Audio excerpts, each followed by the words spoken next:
Hello friends, first of all, a lovely good morning to all of you. My name is Ravi Ranjan Kumar and you are watching R2K English.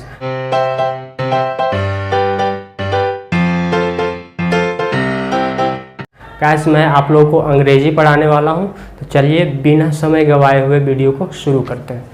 तो guys, हम लोग पढ़ने वाले हैं English grammar. तो सबसे पहले एक क्वेश्चन आता है कि what do you know about English grammar, या what is English grammar. English grammar होता क्या है एक्चुअल में? तो इसका डेफिनेशन होता है grammar is a science of language which teaches us the right way of reading, writing and speaking in English, that is called English grammar. अब देखिए दोस्तों, इस पूरे डेफिनेशन का मतलब क्या होता है मैं आपको समझाता हूँ कि इंग्लिश ग्रामर हमें क्या सिखाती है। तो ये सिखाती है the right way of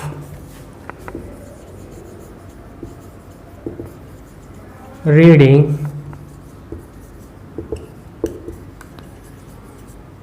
writing and speaking. Clear friends? if we have to do anything in English, either read or write or speak, first of all we have to learn English grammar. Without English grammar we can't do anything. Clear friends? यदि हम लोगों को अंग्रेजी में कुछ भी करना हो, पढ़ने के लिए सीखना हो, लिखने के लिए सीखना हो, बोलने के लिए सीखना हो सही तरीके से, तो हमें क्या सीखना पड़ेगा? सबसे पहले इंग्लिश ग्रामर। यही इसका डेफिनेशन होता है और यही इसका मतलब होता है। यदि हम लोग इंग्लिश ग्रामर सीख गए तो बोलने के लिए, लिखने के लिए, पढ़ने के लिए ये सही तरह से हमें आ जाएगा। ऐसे तो लोग पढ़ बोल लेते हैं ऐसे भी, मगर सही तरह से कैसे किया जाता है वो हमें कौन सिखाता है? इंग्लिश ग्रामर सिखाता है। तो चलिए फ्रेंड्स, इस डेफिनेशन के साथ हम लोग शुरू करते हैं। तो अब सबसे पहला जो बात आता है फ्रेंड्स, वो आता है इंग्लिश, क्योंकि हम इंग्लिश पढ़ने वाले हैं। तो सबसे पहला सबसे पहला क्वेश्चन यही होता है कि इंग्लिश होता क्या है आखिर में? What is English? क्या यह एक लैंग्वेज है या फिर क्या यह एक सब्जेक्ट है? कुछ लोगों का आंसर होता है कि यह एक लैंग्वेज है और कुछ लोगों का आंसर होता है कि यह एक सब्जेक्ट है। एक्चुअल में इंग्लिश क्या है, आइए इसको हम लोग आज आइडेंटिफाई करते हैं और इस सस्पिशन को हमेशा के लिए दूर करते हैं। क्लियर है? तो इसको जानने के लिए फ्रेंड्स सबसे पहले हमें जानना पड़ेगा कि लैंग्वेज क्या होता है और सब्जेक्ट क्या होता है। यदि हम लोग इन दोनों को डिफ्रेंशिएट कर लिए तो हमें आसानी से पता चल जाएगा कि इंग्लिश क्या होता है। तो बात करते हैं हम लोग लैंग्वेज की। तो लैंग्वेज का प्रयोग कहाँ किया जाता है, ये होता क्या है? तो language is used to communicate with someone. Language का प्रयोग कहाँ किया जाता है? कम्युनिकेट माने एक दूसरे से बातचीत करने के लिए हम लोग लैंग्वेज का प्रयोग करते हैं। क्लियर है फ्रेंड्स? जैसे मैं लैंग्वेज का यूज़ करके आपको समझा रहा हूँ। क्लियर है? तो मैं किसका यूज़ कर रहा हूँ? लैंग्वेज का। तो लैंग्वेज का यूज़ करके एक दूसरे से बातचीत की जाती है। क्लियर है? तो वो तो हो गया लैंग्वेज। अब जैसे कि हम लोग जानते हैं कि सब्जेक्ट का स्टडी किया जाता है, तो हम लोग फ्रेंड्स जब 10th या 12th का एग्ज़ाम दे रहे होते हैं तो वहाँ पर क्या देखते हैं कि सब्जेक्ट का एक कॉलम होता है, एक लैंग्वेज का कॉलम होता है। तो सब्जेक्ट के कॉलम में हमें लिखा हुआ मिलता है maths, physics, chemistry etcetera. Clear है? और लैंग्वेज के कॉलम में हमें लिखा हुआ मिलता है Hindi, English, Urdu, Japanese, Bengali etcetera etcetera. Clear है फ्रेंड्स? तो अब इसका मतलब क्या पता चला? एक पॉइंट यहाँ पर ध्यान दीजिएगा फ्रेंड्स, जिससे आपको पूरा कन्फ्यूजन जो है दूर हो जाएगा। अब एक चीज़ यहाँ पर देखिएगा कि क्या मैथ में आप किसी एक दूसरे से बातचीत क्या कोई कर सकता है? मैथ में क्या मैं मैथ में किसी से बातचीत कर सकता हूँ? तो बिल्कुल नहीं कर सकता फ्रेंड। क्या मैं फिजिक्स में एक दूसरे से किसी से बातचीत कर सकता हूँ? तो नहीं कर सकता हूँ। क्या मैं केमिस्ट्री में किसी दूसरे से बातचीत कर सकता हूँ? जी नहीं, बिल्कुल नहीं कर सकता हूँ। तो इसका मतलब क्या हुआ कि सब्जेक्ट का यूज़ किसी भी दूसरे व्यक्ति से बातचीत करने में नहीं किया था। We can't use subject to communicate with someone. इसका प्रयोग किसी से बातचीत करने में हम लोग नहीं कर सकते। But we can use language to communicate with someone. हम लोग हिंदी में बात कर सकते हैं जैसा कि मैं कर रहा हूँ, कभी कभी इंग्लिश में लोग बात करते हैं, कोई लोग उर्दू में बात करते हैं, कोई जापानीज में बात करते हैं, कोई बंगाली में, कोई उड़िया में, तो बहुत सारे लैंग्वेज है। Clear friend? तो लैंग्वेज का प्रयोग कहाँ किया जाता है? एक दूसरे से बातचीत करने के लिए, अपनी इच्छाओं को व्यक्त करने के लिए। क्लियर है फ्रेंड्स? तो इसी के साथ आई होप कि लैंग्वेज के बारे में, इंग्लिश क्या है, एक लैंग्वेज है, ये पूरी तरह से आप लोगों को समझ में आ चुकी होगी। Clear friends? अब यहाँ पर देखते हैं कि व्हाट रिप्रेजेंट्स लैंग्वेज। लैंग्वेज को रिप्रेजेंट कौन करता है? क्लियर है? इसको कौन दर्शाता है? तो आंसर होता है friends sound. Sound represents language. Sound क्या करता है? लैंग्वेज को दर्शाता है। आप लोग बोलिएगा हाउ, कैसे? आप लोग के दिमाग में क्वेश्चन चल रहा होगा कि कैसे ये दर्शाता है। तो चलिए इस कन्फ्यूज़न को भी मैं दूर करता हूँ, इसे बेहतर तरीके से आपको समझाता हूँ। अब साउंड फ्रेंड आप लोग ध्यान दीजिएगा, मैं 3 लाइनें बोलूँगा, आप लोग को बस इतना पहचानना है कि ये लाइन इंग्लिश में है या हिंदी में है या उर्दू में है या संस्कृत में है, किस में है। यदि मैं बोलूं कि मेरा नाम रवि रंजन कुमार है, यह किस लैंग्वेज में है, तो आप लोग बोलिएगा ये तो बिल्कुल सिंपल है, किस लैंग्वेज में है? हिंदी लैंग्वेज में। यदि मैं बोलूं my name is Ravi Ranjan Kumar, यह किस लैंग्वेज में है, तो आप लोग बोलिएगा कि यह किस लैंग्वेज में है? इंग्लिश लैंग्वेज में है। और फिर यदि मैं बोलूं यह किस लैंग्वेज में है, तो आप लोग बोलिएगा पता नहीं चला। गाइस एक पॉइंट बिल्कुल बारीकी से यहाँ समझिएगा, पूरा चीज़ क्लियर हो जाएगा, आपको कोई भी कन्फ्यूजन नहीं रहेगा कि पहले सेंटेंस में मेरे मुंह से हिंदी साउंड आई, आपने क्या बोला? यह हिंदी लैंग्वेज है। दूसरे सेंटेंस में मेरे मुंह से इंग्लिश साउंड आई, तो आपने क्या बोला? यह इंग्लिश लैंग्वेज में। तीसरे सेंटेंस में मेरे मुंह से कोई आवाज़ नहीं आई, तो आपको पता ही नहीं चला कि ये कौन सा लैंग्वेज है, हिंदी, इंग्लिश, उर्दू, संस्कृत, कौन सा है। तो इसका मतलब आप लोग क्या समझे दोस्तों कि लैंग्वेज की पहचान कहाँ से होती है? साउंड। अरे साउंड मुंह से निकलेगा जब ही तो पता चलेगा कि बंदा हिंदी इंग्लिश क्या बोल रहा है। अब ऐसे मुंह चला रहा है चपड़ चपड़, तो उसको क्या पता चलेगा कि ये बोल क्या रहा है, कौन सा लैंग्वेज है। यह बात पॉइंट को समझ रहे होंगे कि साउंड जो है आइडेंटिफाई क्या करता है? लैंग्वेज। क्लियर है कि कौन सा लैंग्वेज बोला जा रहा है। क्लियर है फ्रेंड्स? तो ये बात आई होप कि आप लोगों को बढ़िया तरीके से समझ में आ गई होगी। तो what represents language? Sound represents language. How, कैसे? तो आपको मैंने समझा दिया कि कैसे रिप्रेजेंट करता है इसको। क्लियर है फ्रेंड्स? अब ये बातें यदि आपको समझ में आ गए तो साउंड को एक और नेक्स्ट लेवल पे मैं लेके चलता हूँ। तो यहाँ पर क्वेश्चन आता है कि साउंड क्या होता है? तो according to physics sound is produced due to vibration. Physics के अनुसार साउंड जो है उत्पन्न कैसे होती है? कंपन के कारण, वाइब्रेशन के कारण, ड्यू टू वाइब्रेशन।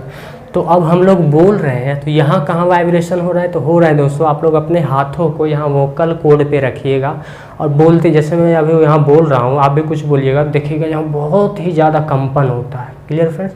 तो यहीं से हमारा क्या होता है? वॉइस जो है प्रोड्यूस होता है। Clear friends? ये तो फिजिक्स की बात है। चलिए अब हम लोग लौटते हैं इंग्लिश में। तो अब हम लोग बात करते हैं, आगे बढ़ाते हैं साउंड की बातों को। तो आपको मैं बता दूं कि according to IPA there are 44 sounds। Clear friends? According to IPA के अनुसार साउंड कितने होते हैं? 44 होते हैं। Clear friends? अब IPA क्या होता है? तो I का मतलब होता है इंटरनेशनल, P का मतलब होता है फोनेटिक, A का मतलब होता है alphabet. According to international phonetic alphabet there are 44 sounds. Clear है फ्रेंड्स? अभी IPA एक थोड़ा बड़ा चैप्टर है फ्रेंड्स, इसको मैं इसका एक सेपरेट वीडियो डालूंगा जिसके बारे में आपको पूरा कन्फ्यूजन दूर हो जाएगा कि क्या होता है IPA, कैसे होता है। क्लियर है? तो ये अभी इसमें मैं, क्योंकि ये फंडामेंटल क्लास है, बेसिक क्लास है, इंट्रो क्लास है ये, तो आज मैं सिर्फ बताऊंगा लैंग्वेज क्या होता है, साउंड क्या होता है, लेटर क्या होता है, वर्ड क्या होता है, फ्रेज क्या होता है, ये सब। क्योंकि ये सब जो है बेसिक होता है फ्रेंड्स, बेस। यदि आपका बेस मजबूत नहीं है किसी चीज़ में तो आप ज़्यादा ऊपर तक नहीं जा पाइएगा। Clear friends? अब जैसे मान लीजिए बुर्ज खलीफा है, तो बुर्ज खलीफा उतना ऊपर यदि बना हुआ है तो इसका मतलब क्या है? उसका बेस बहुत ही मजबूत है। तो यदि आप भी अपने बेस को मजबूत कीजिएगा तो इंग्लिश में भी आप बहुत ऊपर जाइएगा, कोई दिक्कत नहीं है। अब बेस मजबूत नहीं होगा तो 2 मंजिला 3 मंजिला जाते जाते अब ढह जाइएगा। क्लियर है फ्रेंड्स? तो आपको क्या करना है, बेस। तो आप आज मैं आपका बेस ही मजबूत करूँगा, और जब ये 2 क्लास चलेगी बेस का, इंट्रो क्लास जो होगा 2 होगा, ये पार्ट 1 है, एक और पार्ट 2 आएगा। उसके बाद हम लोग लगातार कंटिन्यूसली चैप्टर बाय चैप्टर पढ़ते हुए जाएंगे। मगर उससे पहले ज़रूरी क्या है कि हमें अपनी बेस को मजबूत करनी है। Clear friends? तो चलिए ज़्यादा टाइम ना लेते हुए हम लोग आते हैं पॉइंट पे। तो according to IPA there are 44 sounds. यहाँ तक तो बात तो आप लोगों को समझ में आ गई होगी। अब इस 44 साउंड को फर्दर डिवाइड किया गया, आगे जब तोड़ा गया तो इसके टॉप 2 फॉर्म्स हमें प्राप्त हुए। पहला फॉर्म्स होता है कॉन्सोनेंट्स, दूसरा फॉर्म्स होता है वॉवल्स। इसको वॉवेल लोग बोलते हैं, वॉवेल जो गलत होता है इसको बोला जाता है वॉवल्स। क्लियर है? तो कॉन्सोनेंट्स जो होते हैं फ्रेंड्स वो 24 होते हैं, और वाउल्स जो होते हैं कितने होते हैं, 20 होते हैं। तो 24 और 20 मिलकर कितने बने, 44 साउंड। यहाँ तक बात समझ में आ गई। अब इसके एक और नेक्स्ट लेवल पे चलते हैं, तो आपको बिल्कुल बारीकी से समझ में आ जाएगा। अब साउंड जो होता है, साउंड को एक रिटन फॉर्मेशन दिया गया फ्रेंड। जैसे कि अब सिर्फ साउंड ही था तो इसका रिटन फॉर्मेशन नहीं था, तो कुछ लोगों ने क्या किया, साउंड को रिटन फॉर्मेशन देना शुरू किया। जैसे हिंदी का रिटन फॉर्मेशन क्या है, क ख ग घ ढ, इंग्लिश का क्या है, ABCD है ना, ताकि लोग जो बोले उसको लोग क्या करें, आसानी से लिख सके, उनका एक रिटन फॉर्मेट बना सके। क्लियर? तो रिटन फॉर्मेशन क्या मतलब, जैसे मैं अभी बोल रहा हूँ, मैं एक लड़का हूँ, तो इसका रिटन फॉर्मेशन क्या हुआ, I am a boy। कोई आएगा तो पढ़ के भी बता सकता है क्या है, मैं एक लड़का हूँ। क्लियर है? तो यही क्या हुआ, साउंड को या तो आप साउंड निकालिए या फिर आप उसका रिटन फॉर्मेट करके दिखाइए, आगे वाला दोनों में समझ जाएगा। क्लियर है? तो यही क्या किया गया, साउंड को रिटन फॉर्मेशन दिया गया, जिसको हम लोग क्या बोलते हैं, लेटर। क्लियर है? या फिर सिंबल, साउंड को क्या दिया गया, रिटन फॉर्मेशन बोलिए या सिंबल बोलिए, दोनों बात सेम है।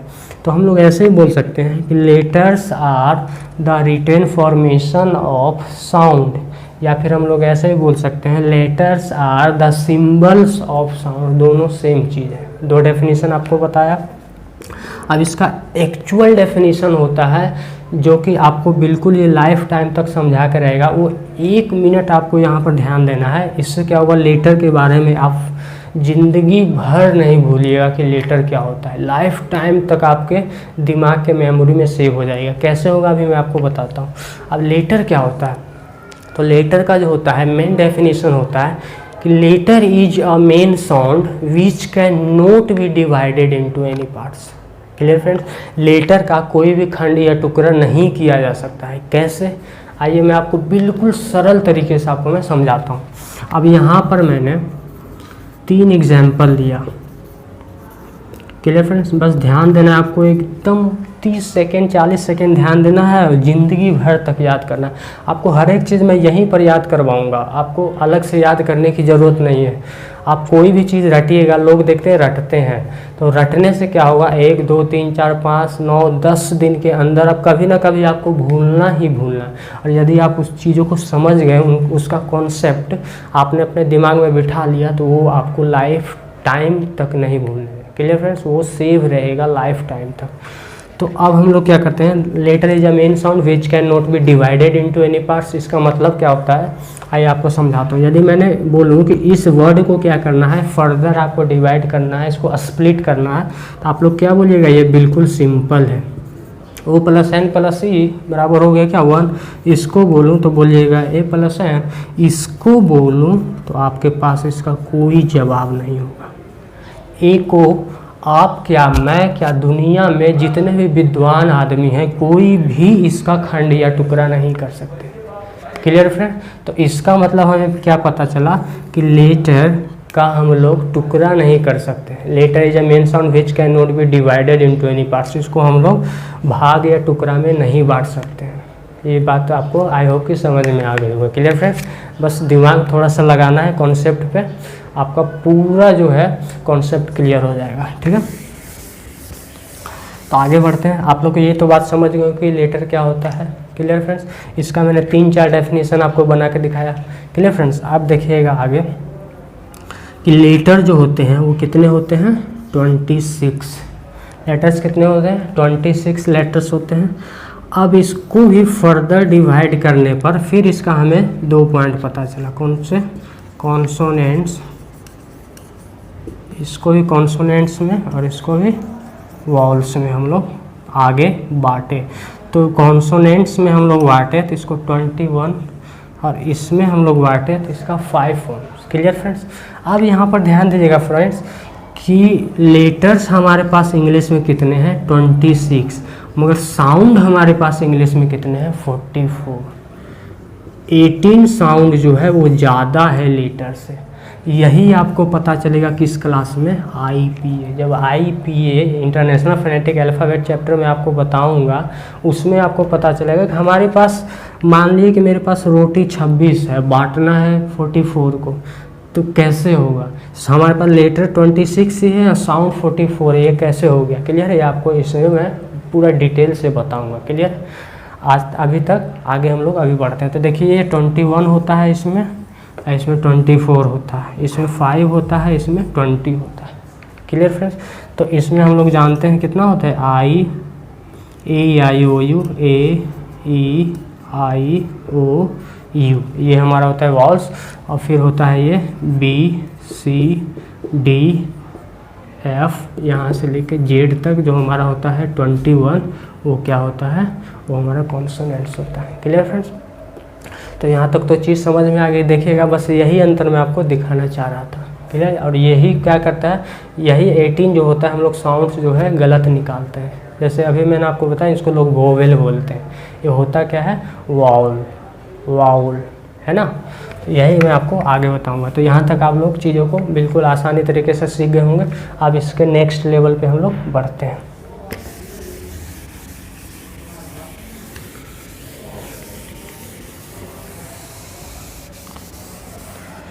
अब हम लोग बात करते हैं फ्रेंड्स अल्फ़ाबेट। अल्फ़ाबेट और लेटर, क्या इसको लोग अल्फ़ाबेट, इसको भी लोग बोलते हैं गलत, अल्फ़ाबेट। ये अल्फ़ाबेट नहीं, अल्फ़ाबेट, अल्फ़ाबेट है ना, इसको क्या बोला जाता है, अल्फ़ाबेट। तो अब देखिए what is difference between alphabet and letter. इन दोनों में फ़र्क क्या है। लोगों का मानना है कि ये बोथ आर सेम। जी नहीं, ये बिल्कुल गलत कॉन्सेप्ट है। Both are different. कैसे, तो आपको मैं बताता हूँ। तो लेटर के बारे में पूरी कहानी मैंने अभी आपको समझाया, क्या होता है, कैसे होता है। अब एक बार जान लीजिए अल्फ़ाबेट के बारे में। तो अल्फ़ाबेट क्या होता है, A to Z is called alphabet. A to Z is called alphabet. A से लेके Z तक को क्या बोला जाता है, अल्फ़ाबेट बोला जाता है। क्लियर फ्रेंड्स, अब क्या सिर्फ ए को हम लोग क्या बोलेंगे, क्या लेटर बोलेंगे या क्या अल्फ़ाबेट बोलेंगे। तो अभी मैंने क्या बोला कि ए से जेड तक पूरे 26 को हम लोग अल्फ़ाबेट बोलते हैं। एक भी कम हुआ तो वो लेटर में आ जाएगा। तो यहाँ देखिए सिर्फ क्या है, अ है, तो इसको हम लोग क्या बोलेंगे, ए को लेटर बोलेंगे। क्लियर है। अब ए से लेके यदि जेड तक लिखा हुआ है तो वो क्या हो जाएगा, वो हमारा हो जाएगा अल्फ़ाबेट। यदि ए से लेके बाई तक भी लिखा हुआ है 25 लेटर्स, तो क्या हो जाएगा, लेटर हो जाएगा। पूरा जब तक नहीं हुआ, जब तक वो अल्फ़ाबेट नहीं होगा। तो आई होप कि इन दोनों के बीच में अंतर आप लोगों को पता चल गया होगा। क्लियर है फ्रेंड्स। अब देखिए आगे बढ़ते हैं। इस लेटर पे एक ऐसा पॉइंट होता है जो एग्ज़ाम में, ऑलमोस्ट एग्ज़ाम में पूछ लिया जाता है। तो उस पॉइंट को मैं आप लोगों के साथ शेयर करना चाहता हूँ। तो यहाँ ध्यान से देखिएगा, एक होता है हमारा लेटर और एक होता है द लेटर। एक होता है, ये होता है लेटर, ये होता है लेटर, लेटर और लेटर। क्लियर है। तो इस लेटर का मतलब होता है पत्र, लेटर एप्लीकेशन जो हम लोग लिखते हैं। और इस लेटर का एक और मतलब होता है अक्षर, जो कि अभी हम लोग पढ़े हैं। क्लियर, जिसका खंड या टुकड़ा नहीं किया जा सकता। और इस लेटर का मतलब क्या होता है, दो में से बाद वाला। क्लियर है फ्रेंड्स, इसका मतलब क्या होता है, दो में से बाद वाला। अब इसको मैं एक एग्जांपल से समझाता हूँ कि कैसे इसको एग्ज़ाम में पूछा जाता है। तो ये इसका एग्जांपल मैं लेता हूँ, out of Ram and Shyam the letter was a student. ठीक है, out of Ram and Shyam the letter was a student. Ram और श्याम में से जो बाद वाला था वो क्या था, एक स्टूडेंट था। तो अब यहाँ द लेटर, तो इस सेंटेंस में बात किसकी की जा रही है, क्या इस सेंटेंस में राम की बात की जा रही है या फिर क्या इस सेंटेंस में श्याम की बात की जा रही है। तो फ्रेंड जैसा कि मैंने आपको बताया था कि द लेटर का मतलब क्या होता है, बाद वाला। तो ये राम हमारा पहले वाला है और श्याम हमारा बाद वाला। तो इसका मतलब क्या हुआ कि इस सेंटेंस में बात किसकी की जा रही है, श्याम की। अब फ्रेंड्स क्या यहाँ पर ध्यान देने वाली बात है कि अब जो यहाँ पर हमारा हेल्पिंग वर्ब या मेन वर्ब जो आएगा वो आएगा श्याम के अकॉर्डिंग। जो भी यहाँ हो सके, यहाँ एग्जाम में कोई और सब्जेक्ट दे दे तो इसके अकॉर्डिंग क्या होगा, यहाँ पर हेल्पिंग वर्ब या मेन वर्ब आएगा। Clear friends. एक और पॉइंट मैं आपको बताता हूँ कि द लेटर का अपोजिट होता है द फॉर्मर। द लेटर का अपोजिट क्या होता है, द फॉर्मर। तो इसका मतलब क्या होता है, दो में से पहले वाला, दो में से पहले वाला। द लेटर का मतलब दो में से बाद वाला और द फॉर्मर का मतलब दो में से पहले वाला। क्लियर है फ्रेंड्स।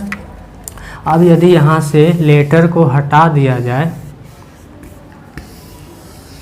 और यहाँ पे लिख दिया जाए the former was a student, तो अब किसकी बात की जा रही है, श्याम की या राम की। तो अब बात की जा रही है राम की, क्योंकि द फॉर्मर का मतलब होता है दो में से पहले वाला। तो यहाँ ये दो है तो दो में से पहले वाला कौन है फ्रेंड्स, राम। राम पहले लिखा हुए थे पहले वाला, श्याम बाद में है तो बाद वाला। तो अब इसके अनुसार यहाँ पर हमें हेल्पिंग वर्ब या मेन वर्ब देना होगा, एग्जाम में पूछेगा तो। ठीक है फ्रेंड्स, ये हमें बस यहाँ ध्यान देना है कि द लेटर है तो हमें क्या हो जाएगा, बाद वाला। द फॉर्मर है तो पहले वाला, और इसके अनुसार हमें यहाँ हेल्पिंग वर्ब या मेन वर्ब लगाना है। क्लियर है।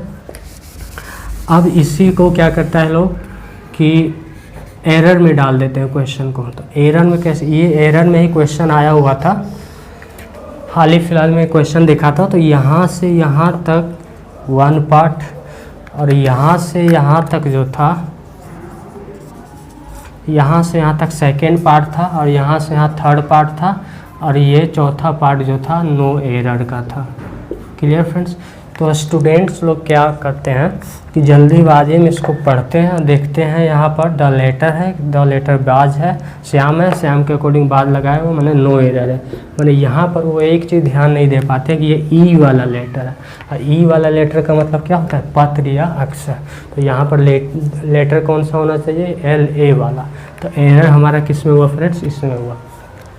तो इन दोनों में देखिए फ्रेंड्स क्या क्या अंतर है, इन दोनों को डिफ्रेंशिएट करके मैं आप लोगों को बताता हूँ कि इस लेटर में ए होता है और इस लेटर में ई होता है, और इसके पहले हमेशा द आपको मिलेगा ही मिलेगा हमेशा। या हो सके इसके पहले द ना भी लगा के दे दे एरर में, तो आपको यही वाला एरर मार्क करना है, क्योंकि लेटर के पहले द हमेशा आता है। क्लियर है। इसके पहले देखिए लगा है या नहीं लगा, मगर इसके पहले हमेशा आपको लगा हुआ मिलेगा ही मिलेगा। Clear friends.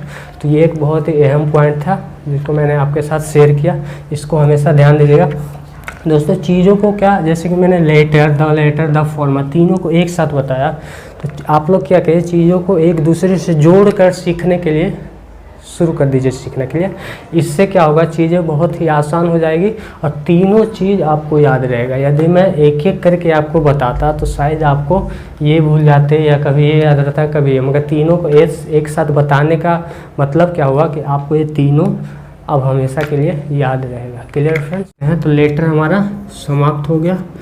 तो लेटर का जो नेक्स्ट जनरेशन होता है उसको हम लोग क्या बोलते हैं, वर्ड बोलते हैं। क्लियर है, वर्ड बोलते हैं। क्योंकि अब ये वर्ड क्या होता है, तो इसका डेफिनेशन होता है कि word is a group of letters which makes a complete meaning. ध्यान से समझिएगा कि वर्ड का मतलब क्या हुआ कि जब एक से ज़्यादा लेटर, एक से ज़्यादा कितना भी, मगर एक से ज़्यादा होना चाहिए, एक से ज़्यादा लेटर जब आपस में जुड़ते हैं और ये कंप्लीट मीनिंग देते हैं, तब वो जाके क्या कहलाते हैं, वर्ड कहलाते हैं।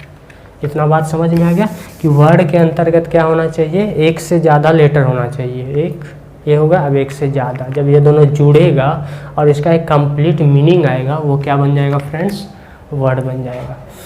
अब यहाँ पर एक क्वेश्चन होता है कि what is necessary to be a word, एक वर्ड होने के लिए क्या क्या चीज़ें ज़रूरी होती है, या what is initial. Clear friend, तो सब एक वर्ड होने के लिए हमारा सबसे जो ज़रूरी पार्ट है, इम्पोर्टेंट पार्ट है, वो क्या है, तो पहला इसका क्या होना चाहिए,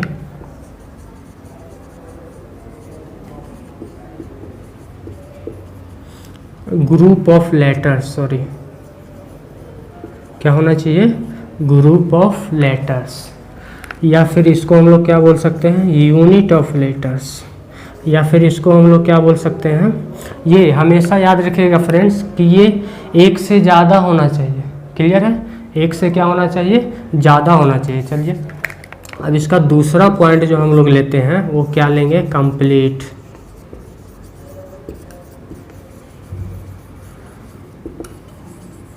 दूसरा जो इसका पॉइंट है क्या है, कंप्लीट मीनिंग होना चाहिए। क्लियर है, तो एक वर्ड होने के लिए क्या क्या ज़रूरी होता है फ्रेंड्स, दो चीज़ ज़रूरी होता है। पहला ज़रूरी क्या होता है कि एक से ज़्यादा लेटर होना चाहिए, दूसरा क्या होना चाहिए, उस जो एक से ज़्यादा लेटर मिला हुआ आपस में उसका कंप्लीट मीनिंग है, दोनों चीज़ है यदि उसके पास, तभी वह एक क्या होगा, लेटर होगा।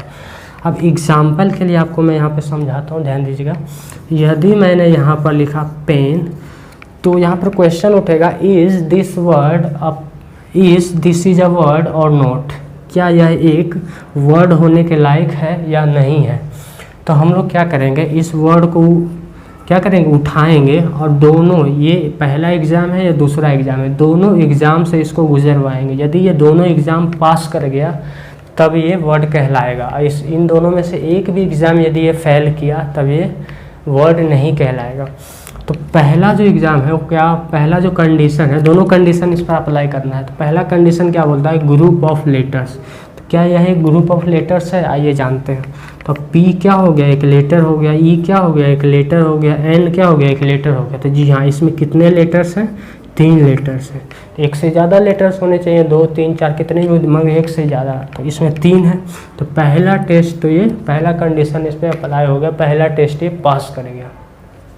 अब दूसरा कंडीशन अप्लाई करते हैं, क्या इसके पास अपना कोई कंप्लीट मीनिंग है। जी हाँ है। पेन का मतलब अगला वाला आदमी क्या समझेगा, आगे वाला मेरे, वो समझेगा पेन का मतलब कलम होता है। तो इसका मतलब ये दूसरा भी टेस्ट, दूसरा भी कंडीशन इस पर अप्लाई हो गया, दोनों टेस्ट ही पास कर गए। इसका मतलब क्या, हम लोग आंसर देंगे yes this is a word. अब दूसरा एग्जांपल लेते हैं, हम लोग इधर लिखें EPN। अब मैं पूछूं इज दिस अ वर्ड और नोट, तो आप लोग को क्या करना है, दोनों एग्जाम से इसको गुजरवाना है, दोनों कंडीशन इस पर अप्लाई करना है।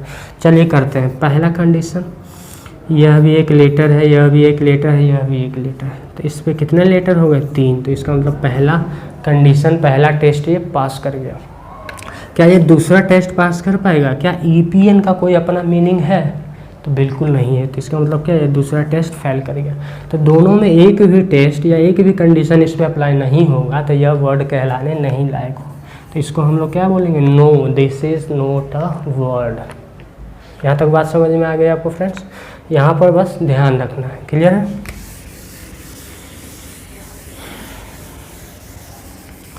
चलिए अब वर्ड के एक नेक्स्ट लेवल पे हम लोग चलते हैं। तो वर्ड का जो एक बार हम लोग शुरू से रिपीट कर लेते हैं कि हम लोग अभी तक पढ़े क्या है। तो हम लोग क्या पढ़े, इंग्लिश। इंग्लिश एक क्या होता है फ्रेंड्स, इंग्लिश एक लैंग्वेज है। कैसे, क्योंकि सारा बता दिया। व्हाट रिप्रेजेंट्स लैंग्वेज, तो sound represents language. What is the written formation of sound, तो letter is the written formation of sound. Letters के बाद हम लोग क्या पढ़े थे, अल्फ़ाबेट। क्लियर फ्रेंड्स, अल्फ़ाबेट हम लोग पढ़े थे। अब अल्फ़ाबेट के बाद हम लोग क्या पढ़े हैं, लेटर का ग्रुप जब मिल जाता है तो वो क्या कहलाता है फ्रेंड्स, वो वर्ड कहलाता है।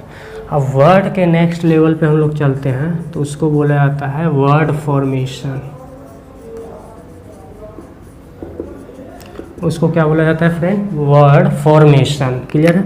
तो वर्ड फॉर्मेशन को एक दूसरा नाम दिया गया ताकि लोग जो है उसको आसानी से पहचान सके, उसको बोला गया अफिक्सेस। उसको क्या नाम दिया गया? एफिक्सेस। एफिक्सेस को भी हम लोग फर्दर डिवाइड किए तो इसका भी 2 फॉर्म्स हमें मालूम चला। तो पहला फॉर्म्स क्या होता है?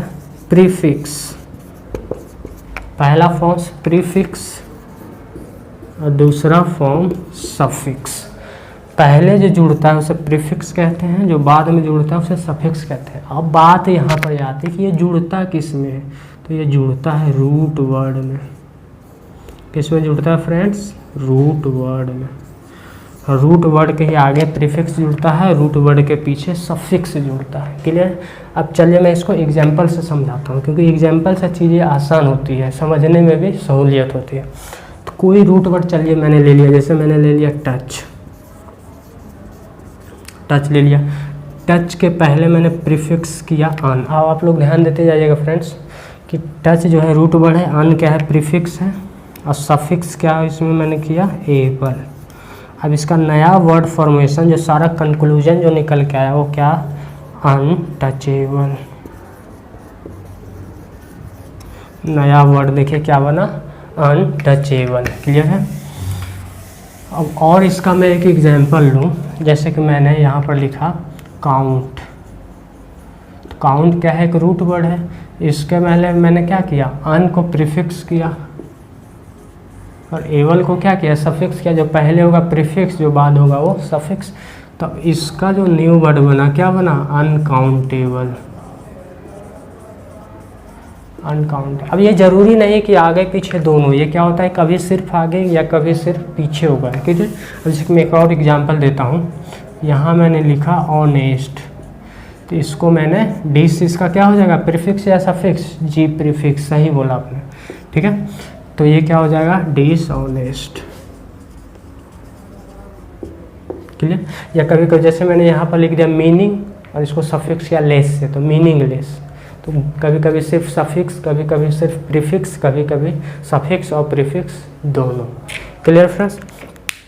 तो फ्रेंड्स आप लोग को आज यहीं तक, उसके बाद नेक्स्ट वीडियो में लेके आऊँगा। इसके आगे जो होगा, इसका नेक्स्ट लेवल जो होगा, एक दिन और इंट्रो पार्ट चलेगा, उसके बाद हम लोग चैप्टर वाइज पढ़ना शुरू करेंगे। यदि आप लोगों को ये वीडियो अच्छी लगी तो आप लोग प्लीज़ इसे लाइक, सब्सक्राइब और अपने फ्रेंड्स के साथ ज़रूर शेयर कीजिएगा ताकि वो भी इसको पढ़ सके। चलिए फ्रेंड्स, आज के लिए इतना ही, मिलते हैं अगली वीडियो में।